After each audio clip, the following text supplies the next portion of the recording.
Hello दोस्तों, और आप लोग कैसे हैं? मेरे हिसाब से तो अच्छे ही होंगे और अच्छे रहना चाहिए, क्योंकि इस समय कोरोना का माहौल तो चल ही रहा है। सभी लोग अपने घर में होंगे, अच्छे ही होंगे। तो आइए, मैं आज आप लोगों के समक्ष प्रस्तुत हुआ हूँ, तो आप लोगों के रीजनिंग पढ़ाने के वास्ते। और आइए हम लोग आज चर्चा करेंगे रीजनिंग के एक चैप्टर पर, जो है इसे सिलास कहते हैं और हिंदी में न्याय निगमन कहा जाता है। तो न्याय निगमन के बारे में आज हम लोग पढ़ेंगे। न्याय निगमन के बारे में आज हम लोग पढ़ेंगे। तो आइए आप लोगों को मैं बता देता हूँ कि न्याय निगमन किस तरह पढ़ाया जाता है। ये दो तरीके से पढ़ाया जाता है। एक तो पहला तो है वैन आरेख से पढ़ाया जाता है, और बहुत से बच्चे पढ़े भी होंगे। वैन आरेख से एक इस तरह पढ़ा जाता है, और एक जो मैं बताने वाला हूँ बहुत से बच्चों को पता भी होगा, 100 और 50 के रूल से, नियम से 100 और 50 के नियम से मैं बताने वाला हूँ, और बहुत से बच्चों को पता भी होगा। तो आइए, इस नियम में 100 और 50 के नियम में बस 3 नियम का आपको ज़रूरी होना चाहिए जानना, क्योंकि 3 नियम पर ये पूरा चैप्टर ख़त्म है। तो आइए, वो क्या नियम है मैं आप लोगों को बताता हूँ। न्याय निगमन, आज हम लोग न्याय निगमन शुरू करेंगे।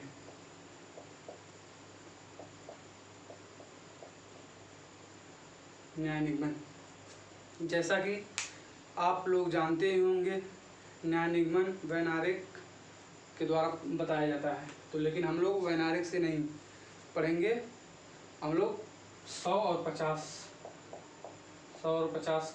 के द्वारा पढ़ेंगे। इसमें आप लोगों को 3 नियम पे ध्यान देना है। नियम नंबर 1, नियम नंबर 2, नियम नंबर 3। केवल आप 3 नियम जान गए तो आप समझिए न्याय निगमन का कोई भी क्वेश्चन ऐसा नहीं है जो आप लोग हल न कर पाएँ। ठीक है, तो आइए नियम नंबर 1 को एक बार देख लिया जाता है। नियम नंबर 1 क्या है? नियम नंबर 1 इसमें ये है कि कथन में सभी लिखा हो, तो उसके लिए हमको 100 और 50 अंक निर्धारित करना है। जैसे लिखा हो, सभी राम श्याम है, तो इसमें सभी आया है, तो देख लीजिए यहाँ पे इसको 100 अंक देंगे और इसको 50। ठीक, तो ये पहला है, ये पहला कथन है। अब आगे आइए और देखिए, इसमें होता है कुछ के लिए यहाँ पे 50 और 50 अंक प्रदान करेंगे।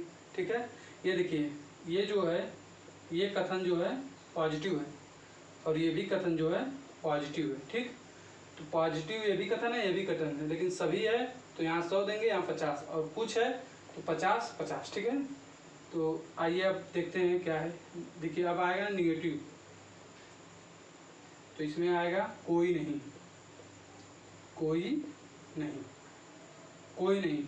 जब रहेगा तो यहाँ पे देंगे 100 और 100। जैसे एग्जाम्पल आप लोगों को बता देता हूँ, जैसे कोई बिल्ली कुत्ता नहीं है। ठीक है, कोई बिल्ली कुत्ता नहीं, तो यहाँ 100 अंक देंगे, यहाँ पर भी 100 अंक। ठीक, तो ये तो मैं बता ही चुका हूँ पहले वाले में। ठीक है, तो आइए अब आगे बताता हूँ। यहाँ ये भी निगेटिव है, यहाँ आ जाए कुछ नहीं, तब क्या करेंगे? जब आ जाए कुछ नहीं तब क्या करेंगे? देखिए, तब यहाँ पे 50 और 50 देंगे। ठीक है, आइए, थोड़ा तो गर्मी हो रहा है बच्चों, और थोड़ा पसीना पोंछ लिया जाए तो आगे बताया जाए आप लोगों को।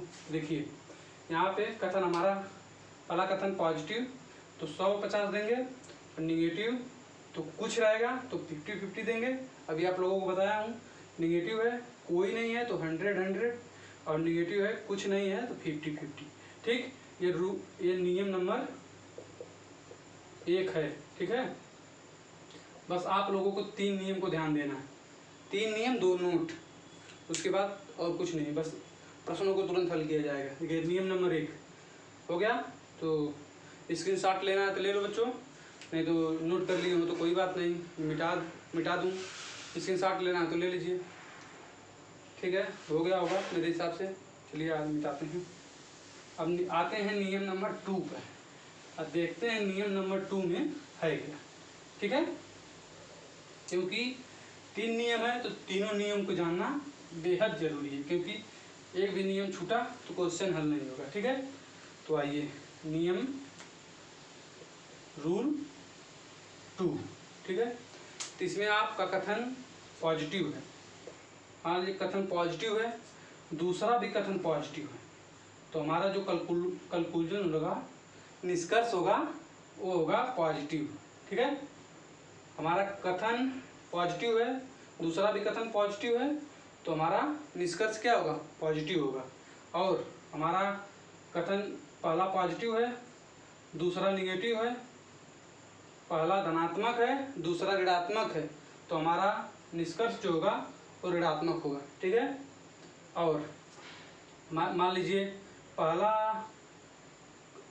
कथन ऋणात्मक है और दूसरा कथन धनात्मक है, तो भी ये ऋणात्मक निष्कर्ष निकलेगा। जैसे बता दूं एग्जाम्पल में, जैसे बता देता हूँ, कुछ राम श्याम, कुछ राम श्याम।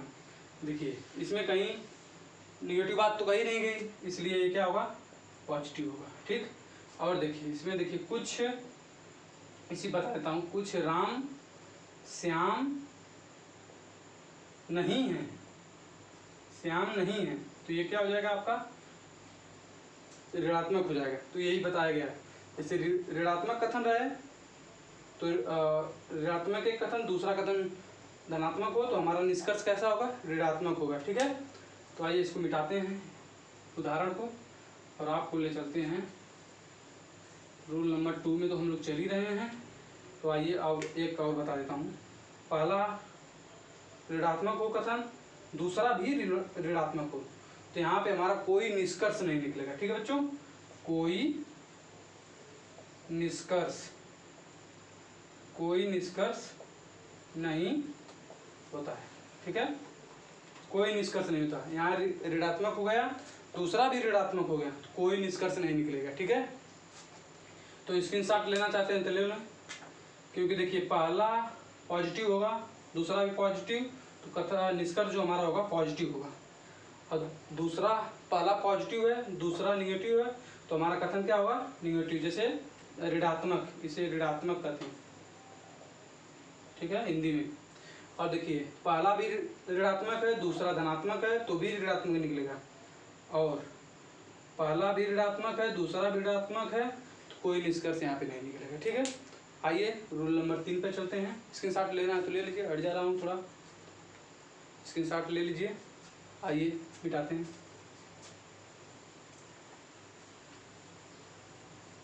ठीक है, आइए रूल नंबर 3। रूल नंबर 3 जो है, इसमें कुछ है नहीं, बस थोड़ा सा आप लोग जान लीजिए। रूल नंबर 3 तो बस थोड़ा सा है, इसमें आप जान लीजिए। इसमें क्या है, इसमें क्या है कि कथन जो होगा, हमारा जो कथन में जो निर्धारित कर रहे हैं अंक, जो 100 और 50 जो निर्धारित किया जा रहा है, उसमें क्या होगा, आय जो होगा बड़ा होगा, बराबर होगा खर्च से। ठीक है, मतलब जितना वो कमाएगा उतना खर्च भी कर सकता है, और उससे कम भी खर्च कर सकता है। लेकिन मान कमाएगा ज़्यादा तो खर्च ज़्यादा और नहीं कर पाएगा। मतलब 100 रुपये कमा रहा है तो ये बहुत करेगा, 100 रुपये खर्चा कर सकता है, तो इसलिए इसको बराबर भी कहा गया है। या 100 रुपये कमा रहा है तो ये 50 खर्चा कर सकता है। ठीक, तो इसीलिए इसको कहा गया है आय खर्च से बड़ा रहेगा या बराबर रहेगा। ठीक है, ये रूल नंबर 3 है। रूल नंबर 3 है। इसमें कुछ है नहीं, बस आप लोग जान लीजिए, इसमें आय जो होता है खर्च के बराबर होता है या खर्च से कम होता है। तो आइए आगे चलते हैं। आगे अब आप लोगों के लिए एक नोट है। नोट क्या है? नोट 1, नोट नंबर 1 जो आप बता दे रहे हैं, आप लोगों को ओरल बता दे रहे हैं, कोई उसमें बहुत वो है नहीं, ओरल ही बता देंगे, कोई दिक्कत नहीं है। इसमें देखिए कथन, पहले मैं एक उदाहरण ले ले रहा हूँ, उसके बाद तब उस पर अच्छा से होगा। जैसे सभी राम श्याम, सभी राम श्याम, ठीक। और देखिए कुछ श्याम रावण, कुछ श्याम रावण, ठीक। तो कथन पहला ये है, दूसरा कथन ये है। अब देखेंगे ये कथन, थोड़ा गर्मी हो रहा है, रुकिए बच्चों, अब पसीना पोंछ लेते हैं, जान ही रहे हैं गर्मी का मौसम है। देखिए यहाँ पे सभी है तो सभी के लिए 100, यहाँ क्या होगा 50, यहाँ कुछ है तो इसके लिए 50, दूसरे पेन से लिखता हूँ मैं मार्कर से, यहाँ 50 हो जाएगा, यहाँ पर भी 50, ठीक। देखिए ये क्या है, ये जो कथन है ये धनात्मक है, ये भी कथन क्या है धनात्मक है, ठीक है। तो अब हमको यहाँ से दूसरे, मतलब पहले कथन से दूसरे कथन जाने के लिए कोई रास्ता तो चाहिए ना, तो यही ये है नोट नंबर 1, यही है। क्योंकि रास्ता तो जब पहले कथन से दूसरे कथन नहीं जाएंगे तो रास्ता बनेगा नहीं, जब रास्ता नहीं बनेगा तो क्वेश्चन सॉल्व हो नहीं पाएगा, ठीक है। तो नोट में यही लिखना है, जब सुन लीजिए ओरल, पहले कथन से दूसरे कथन जाने के लिए या तो हमारे पास 100 अंक हो या 100 से ज़्यादा, 150 हो, 200 हो, इससे ज़्यादा तो हो ही नहीं सकता, 150, ठीक है। या तो 100 हो या 150 हो या 200 हो, क्योंकि जब पहले कथन से दूसरे कथन जाएंगे तो हमको तो रास्ते की ज़रूरत है, जब रास्ता रहेगा तभी तो दूसरे कथन जाएंगे। तो इसलिए पहले कथन से दूसरे कथन जाने के लिए या तो 100 अंक होना चाहिए या 50 अंक या 200 अंक। तो आइए आप लोगों को बताते हैं। देखिए यहाँ पे राम को 100 अंक मिले थे, यहाँ श्याम को 50। देखिए राम यहाँ अकेले है, यहाँ श्याम भी अकेले है, यहाँ देखिए श्याम फिर से आ गया है, यहाँ पे भी श्याम है, यहाँ पे भी श्याम है, तो श्याम से हम दूसरे कथन पे आ सकते हैं, आएंगे कि नहीं आएंगे बच्चों? आएंगे, यहाँ से दूसरे कथन लोग आएंगे। लेकिन देखिए यहाँ पे भी 100 है, ठीक, यहाँ पर भी 100 है, और अरे यहाँ पर भी 50 है, यहाँ पर भी 50 है, ठीक है। तो यहाँ हम लोगों को चाहिए कितना? 100 से ज़्यादा, 100 से ज़्यादा चाहिए, या तो 150 या तो 200, ठीक है। 100 से ज़्यादा हमको लोग चाहिए। थोड़ा सा हम लगता है गलती बता दिए हैं, क्योंकि यहाँ पे बराबर हम कर दिए थे, नहीं, ये 100 से ज़्यादा होना चाहिए, 100 से ज़्यादा होना चाहिए, 150 होना चाहिए या 200। तो यहाँ देखिए, यहाँ से श्याम जब आएगा दूसरे कथन में, तो यहाँ भी श्याम का 50 है, यहाँ पे भी 50 है, तो 100 ही होगा, यहाँ से नहीं आ सकता। हम ऐसा कथन लेते हैं जिसमें वो आ जा सकता है, ठीक है। आइए ऐसा कथन लेते हैं, मिटाते हैं सबको। नियम के बारे में आप लोगों को बता दिए हैं पूरा। आइए देखिए हम लोग लेते हैं सभी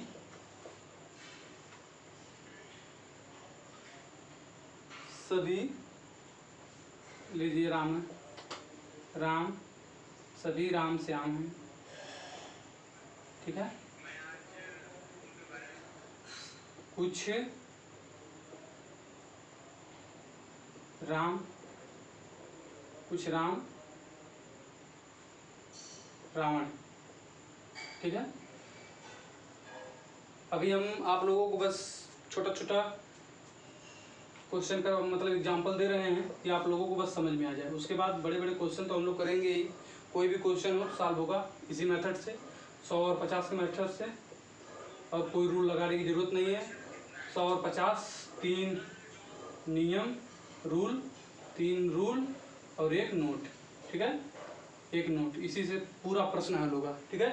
देखिए सभी, यहाँ सभी के लिए 100, यहाँ 50, श्याम के लिए 50, यहाँ कुछ का मतलब यहाँ 50, यहाँ पर भी 50। ठीक है, आइए अब आया जाए पहले कथन से दूसरे कथन।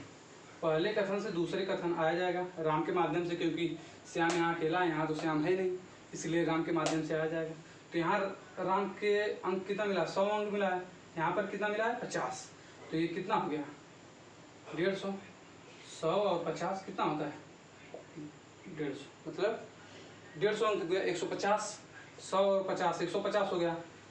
तो यहाँ से अब हम लोग आ सकते हैं राम से दूसरे कथन से राम से आ सकते हैं, मतलब पहले कथन से दूसरे कथन आ सकते हैं। यह कथन कैसा है, पॉजिटिव है। ये भी कथन कैसा है, पॉजिटिव है। ठीक है, तो आइए एक बार और हम बता देते हैं आप लोगों को, ओरल बता देते हैं एक बार और, जिससे आप लोगों को बहुत ही फायदा होगा। बता देते हैं एक बार ओरल, क्योंकि बताना तो बहुत ज़रूरी है। ठीक है, आइए ओरल बता देते हैं। ओरल में क्या है, जैसे रूल नंबर 1, ठीक है। रूल नंबर 1 में क्या था, सभी होगा तो सभी, तो यहाँ पे 50 सब। ठीक है, कुछ होगा तो 50 50। ठीक है, कोई नहीं होगा तो 100 100। ठीक है, और कुछ नहीं होगा तो 50 50। ठीक है, ये देखिए पॉजिटिव, ये भी पॉजिटिव कथन है, ये क्या है, निगेटिव है, ये भी क्या है, निगेटिव। ठीक है, तो ये पहला रूल था, ये रूल पहला है, पहला रूल यही है। ठीक है बच्चों, दूसरा रूल मैं नीचे लिख देता हूँ, दूसरा रूल में कुछ है नहीं। ठीक है, जैसे दूसरा रूल में क्या है, कथन पॉजिटिव हो, दूसरा भी कथन पॉजिटिव, तो हमारा निष्कर्ष क्या होता है, पॉजिटिव। ठीक है, और पहला कथन पॉजिटिव हो, दूसरा निगेटिव हो, तो हमारा क्या होता है, निगेटिव। ठीक है, और पहला कथन जो निगेटिव हो, दूसरा पॉजिटिव हो, तो हमारा निष्कर्ष कैसा होता है, निगेटिव। ठीक है, दिखाई दे रहा है ना आप लोगों को। ठीक है, देखिए चौथा में क्या है, हमारा पहला कथन निगेटिव है, दूसरा भी निगेटिव हो, तो कोई निष्कर्ष नहीं निकलेगा। ठीक है, कोई निष्कर्ष नहीं निकलेगा। ठीक है, नहीं होता है, कोई निष्कर्ष नहीं होता है। ठीक है, ये हमारा नियम 2 है। ठीक है, स्क्रीनशॉट ले लीजिए आप लोग, स्क्रीनशॉट ले लीजिए, इसकी बहुत ज़रूरत पड़ेगी। ठीक है, नहीं तो बार बार वीडियो को आप लोग देखिएगा। और आइए रूल नंबर 3। रूल नंबर 3 जो कहता है, रूल नंबर 3 क्या कह रहा है, आइए देखते हैं। रूल नंबर 3, इसमें क्या है, आय और खर्च। ठीक है, कभी भी आय जो होगा वो खर्च से ज़्यादा ही होगा, क्योंकि खर्च ज़्यादा नहीं हो सकता, क्योंकि आप कमा रहे हैं 100 रुपये, तो आप सभी रुपये खर्च कर सकते हैं। इसीलिए इसको बराबर या बड़ा कहते हैं। ठीक है, आय जो है इस खर्च के बराबर भी हो सकता है, और खर्च से हमेशा आय बड़ा होता है। ठीक है, तो आप खर्च कर सकते हैं, या 100 कमा रहे हैं तो 50 खर्च कर सकते हैं, 80 खर्च कर सकते हैं, 90 खर्च कर सकते हैं, 99 खर्च कर सकते हैं, लेकिन 110 खर्च नहीं कर सकते, क्योंकि आपकी आय तो कितनी है, आय 100 है, तो 110 कैसे खर्चा कर पाएंगे। ठीक है, ये रूल नंबर 3 है। ठीक है, रूल नंबर 3 बता दिए आप लोगों को। आइए नोट बता देते हैं।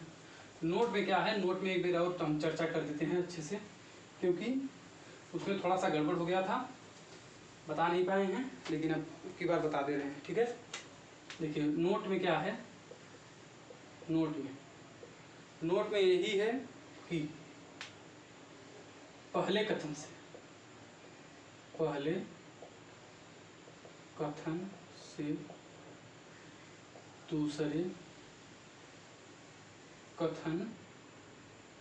दूसरे कथन जाना है तो हमारे पास कम से कम 150 अंक होना चाहिए।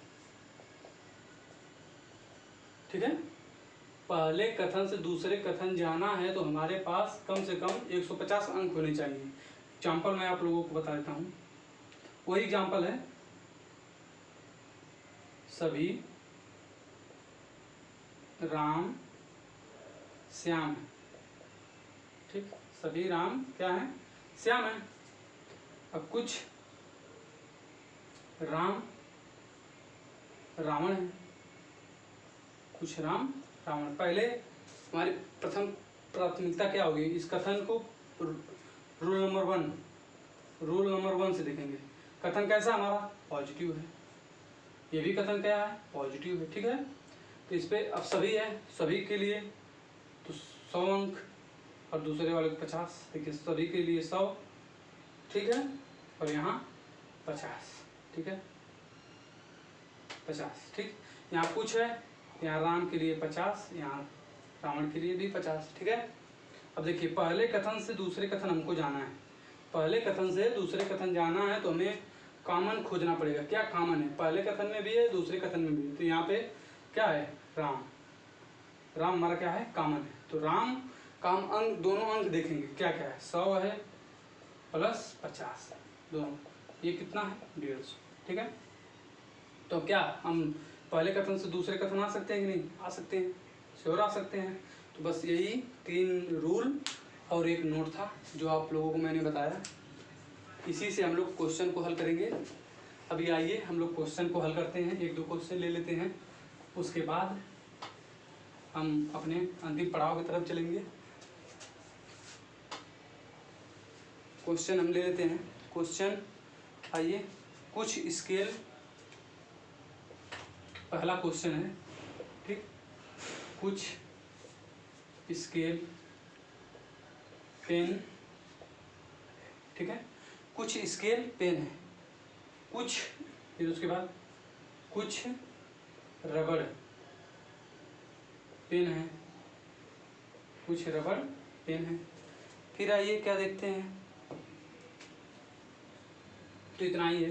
ये क्या है, कथन, तो ध्यान दीजिएगा ये कथन। आइए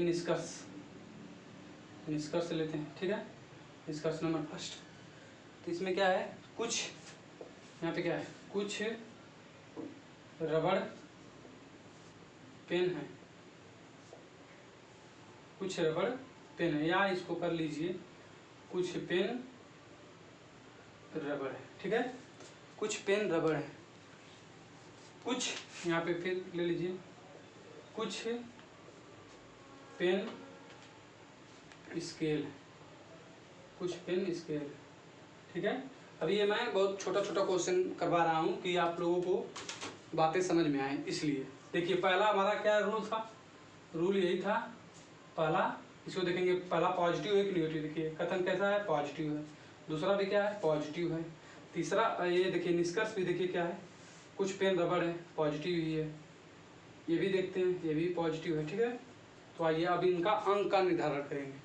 देखिए कुछ के लिए बताए थे 50 और 50, ठीक है, यहाँ पे 50 दूसरे मार्कर से लिखता हूँ मैं, 50, यहाँ पर भी 50। ठीक है, यहाँ पे भी देखिए कुछ है, तो कुछ के लिए 50 और यहाँ पर भी क्या 50, यहाँ पे लिख देता हूँ फिर से 50। ठीक है, यहाँ देखिए यहाँ पर भी कुछ है, कुछ के लिए 50, यहाँ पर भी 50, यहाँ पर भी देखिए कुछ है, यहाँ पर भी 50, यहाँ पर भी 50। अब हम ये देखेंगे रूल नंबर 3 से, रूल नंबर 3 से, आय बराबर या बड़ा खर्च से।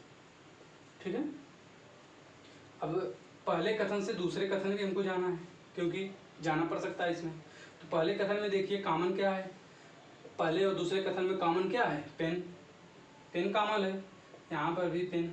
ठीक, देखिए इसमें देखिए अंक का आप निर्धारित कीजिए। देखिए यहाँ पेन पे कितना है 50, यहाँ पर भी क्या है प्लस 50, पूरा योग कितना आएगा 100।